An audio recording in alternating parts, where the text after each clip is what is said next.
The Battle of Osan was the first engagement between the United States and North Korea during the Korean War. On July 5, 1950, Task Force Smith, an American task force from 1st Battalion, 21st Infantry Regiment, consisting of 540 infantry supported by an artillery battery, all commanded by Lieutenant Colonel Charles B. Smith, were the first American soldiers to see ground combat in the Korean War.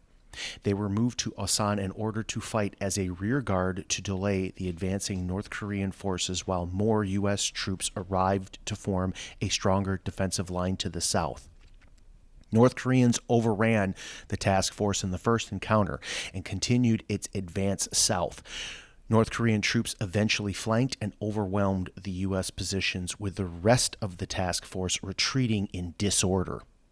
The fight showed that American forces were weak and unprepared for the war, having poorly trained and inexperienced units that were no match for the better trained North Korean troops. Undisciplined U.S. troops abandoned their positions prematurely and left equipment and wounded for North Korean troops to capture. All of this happened just 5 years after victory in World War II.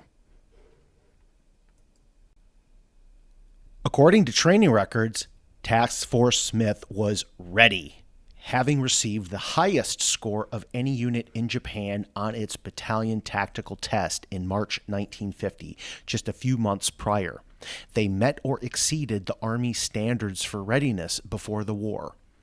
While the actual training reports do not survive, according to Bill Wyrick, who served as a platoon leader in Task Force Smith, the unit had completed all individual and collective training tasks necessary, which seems consistent with a battalion that had achieved the highest score on its most recent tactical evaluation. Nonetheless, few of them had experienced their readiness to be tested, and the result was complete disaster.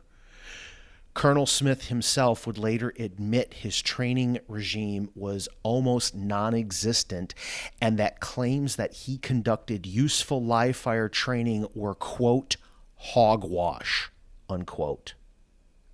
Smith's contradiction to Wyrick's account and the results of the battalion tactical test in March 1950 reflects the heart of the problem. The post-war Army in the late 1940s was beginning to adopt mandatory training regimes to ensure readiness that persists in various forms to this day.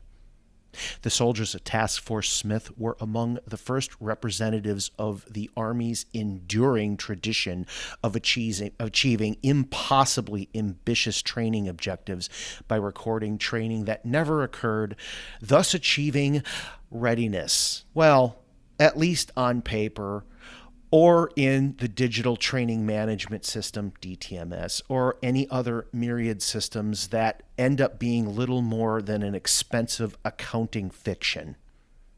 The veterans surviving Task Force Smith seem certain that the higher echelon of their chain of command were blissfully unaware of how low their readiness really was.